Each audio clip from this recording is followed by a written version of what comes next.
Estamos de volta. Continuaremos a entregar um bem tão estratégico como o petróleo nacional? Essa é a conversa aqui hoje no Melhor e Mais Justo. Participam comigo César Prata, vice-presidente da ABIMAQ, Associação Brasileira da Indústria de Máquinas e Equipamentos, e presidente do Conselho de Óleo e Gás. Paulo Metri, conselheiro vitalício do Clube de Engenharia e chefe da divisão técnica especializada em petróleo e gás.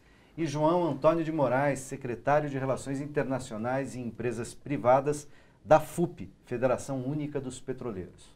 Diante do quadro difícil, dramático que vocês, os convidados da gente aqui hoje, traçaram no primeiro bloco, a organização de todos os afetados tem conseguido alguns pequenos, mas significativos recuos nessa política de desmonte.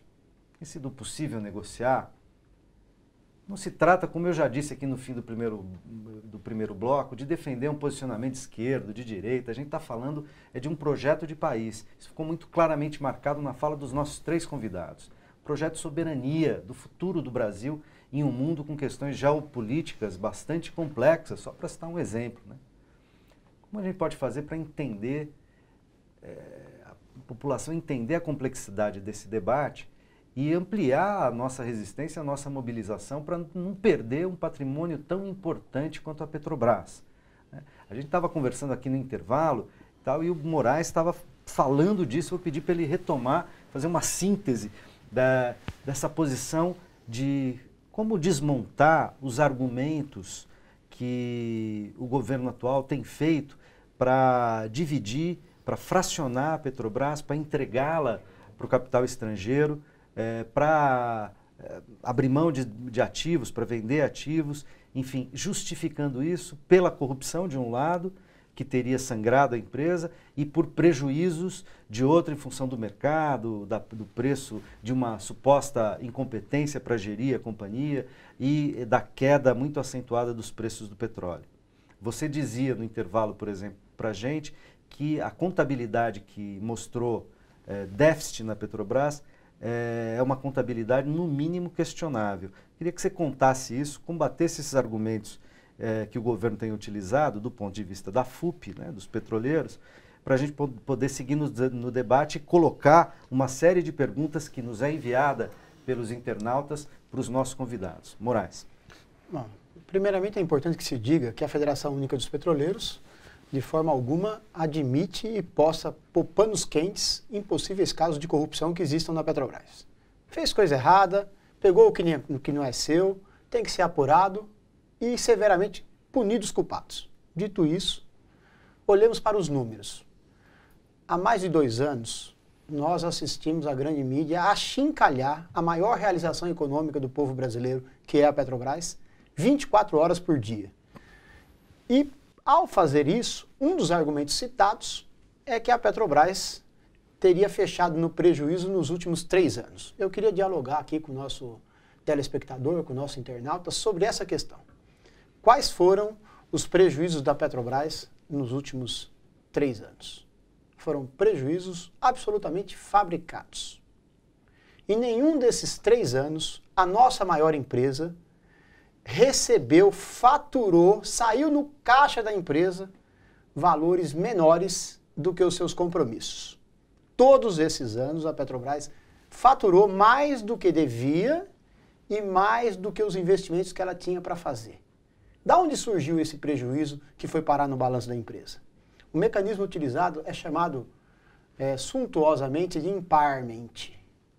O que são os impairments? A desvalorização do patrimônio da empresa sobre a justificativa da queda do barril do petróleo. Não tem nada a ver com a história da corrupção. Corrupção não se justifica, mas elas são em números muito pequenos comparado com o tamanho da nossa Petrobras. O que fabricou e apareceu os prejuízos foram chamados impairments. Desvaloriza o patrimônio. Uma refinaria que valia 100, dizem que vale 30 e abate 70 do lucro da empresa. Pois bem, no primeiro ano... Assim fica difícil ter lucro. Fica difícil, nenhuma empresa conseguiria ter lucro desse jeito. No primeiro ano, como realmente o petróleo saiu de 100 para 30, quase todas as petroleiras, 90% das petroleiras do mundo fizeram. Fizeram um impairment. Um impairment, 2014. 2015, menos da metade fizeram. A Exxon, por exemplo, que é a maior petroleira do mundo, não fez.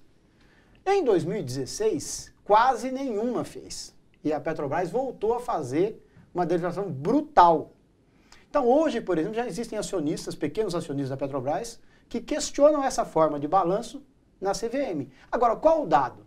Se utilizam dessa... CVM, que é a Comissão de Valores Imobiliários. E pedem para a Petrobras refazer os seus balanços. Mas se utilizam desses números, frequentemente, achincalhado e utilizado pela grande mídia para justificar a entrega de patrimônio público.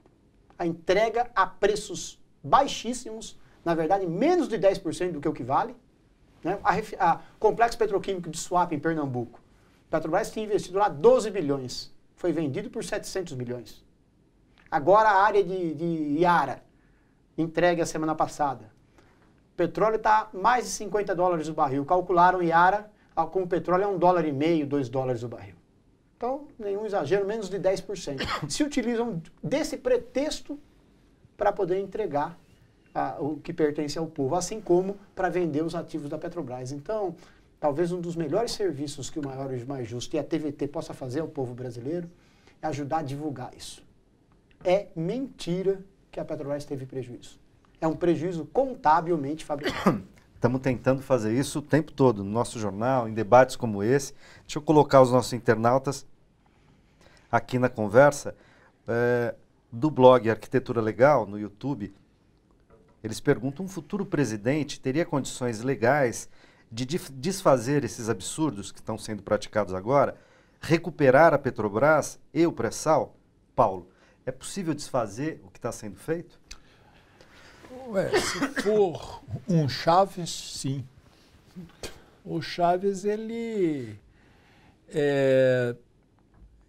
renegociou todos os blocos que existiam na Foz do Orinoco, que foram assinados por um presidente antigo da Venezuela e que eram extremamente lesivos aos interesses da Venezuela.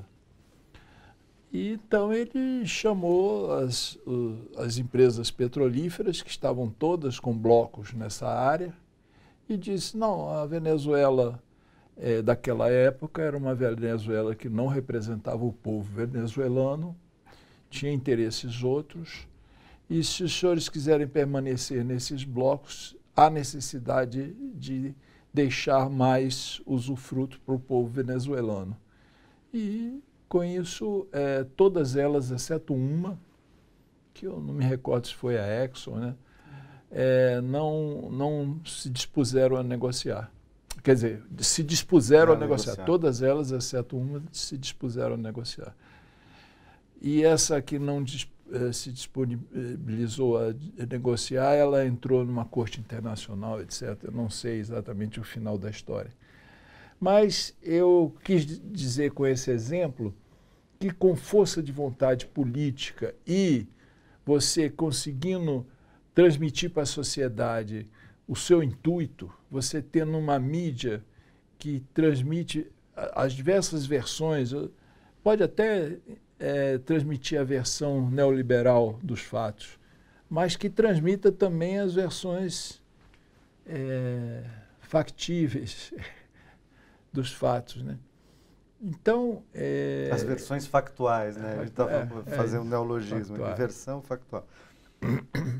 Você consegue, mas tem que ter suporte da população para ver isso acontecer. Seria uma guinada bastante desejada, mas eu reconheço que tem que ter. Com essa resposta, Paulo, você responde também a pergunta do Ricardo Aguiar, de Canoas, no Rio Grande do Sul, e a Márcia Figueiredo, via YouTube, pergunta para o César: por que a base industrial do setor petrolífero não se mobilizou e protestou contra o golpe? Todos os países protegem sua economia, seu setor produtivo, e não há problema nisso. Por que no Brasil isso é um problema? Bom, eu queria dizer para a Márcia, primeiro, pedir desculpas para a gente, por que a gente nunca se posiciona politicamente ou ideologicamente. Eu represento, por exemplo, 7.500 indústrias, que é o grupo de fabricantes de máquinas.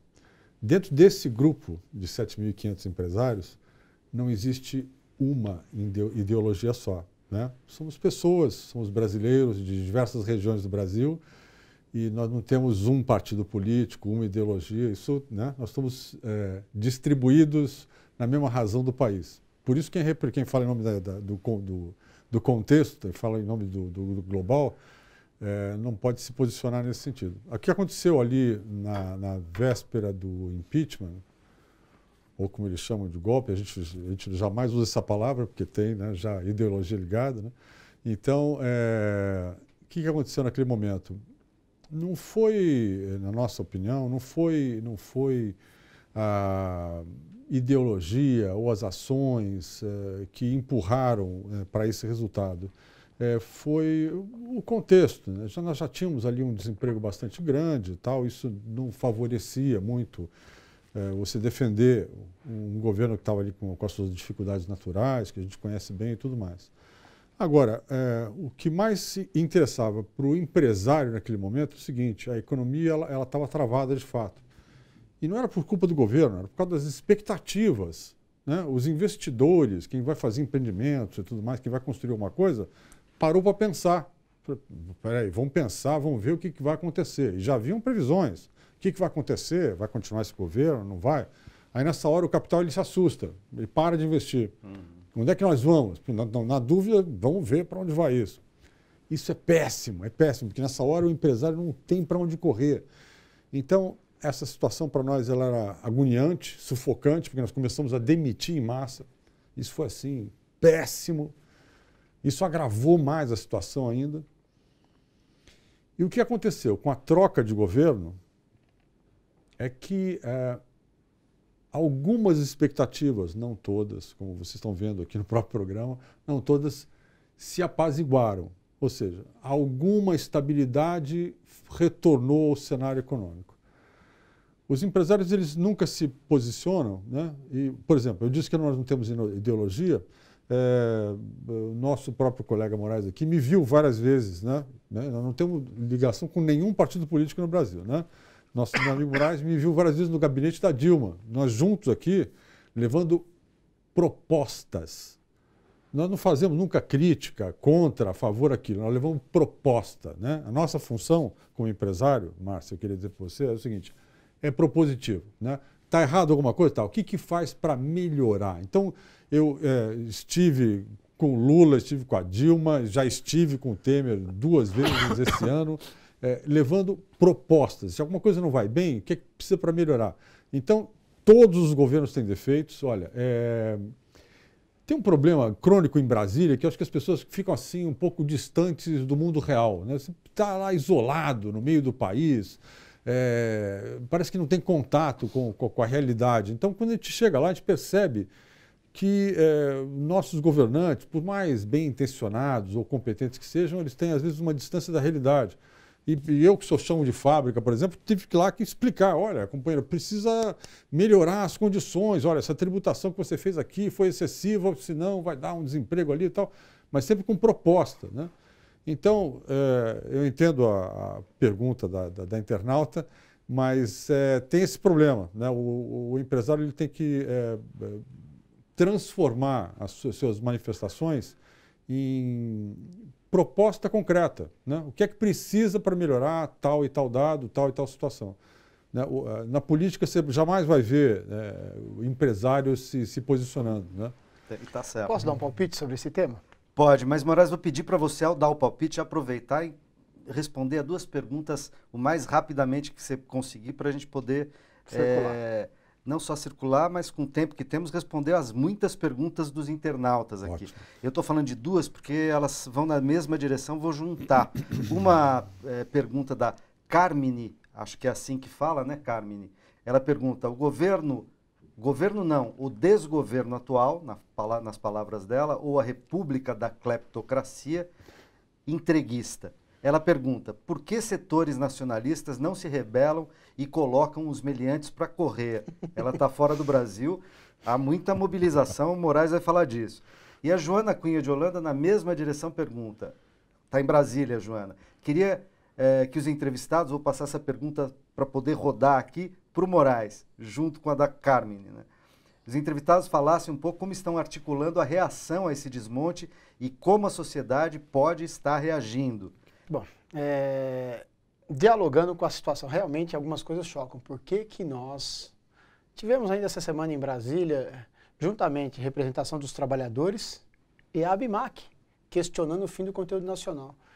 Eu me pergunto, o que explica se dois setores produtivos, porém, de uma certa forma, antagônicos, se juntam e vão questionar uma política industrial? Que autoridade tem o governo para não escutar? É impressionante. Nada explica isso, salvo movido por interesses fora do país. É só essa leitura que a gente possa fazer, né? Agora, isso dialoga com o que dizia Nelson Rodrigues, e aí a pergunta da outra internauta, né? Da Márcia, né? Márcia. A Márcia dizia... Do Rio Grande do Sul. Por que o empresariado brasileiro não se move para defender a economia nacional e as suas empresas? Nelson Rodrigues explicava isso, né? Nós, brasileiros, temos um péssimo costume de achar que tudo que é brasileiro não presta. A síndrome do vira-lata, que dizia Nelson Rodrigues. A gente complexo de vira-lata. Complexo de vira-lata. Síndrome não, complexo de vira-lata. Então, a gente acha que sempre que tudo que é nosso, não parece que tudo que vem de fora é bom, e não é verdade. Nessa área do petróleo e gás, então, nem se fala. Nós somos os mais competentes do mundo.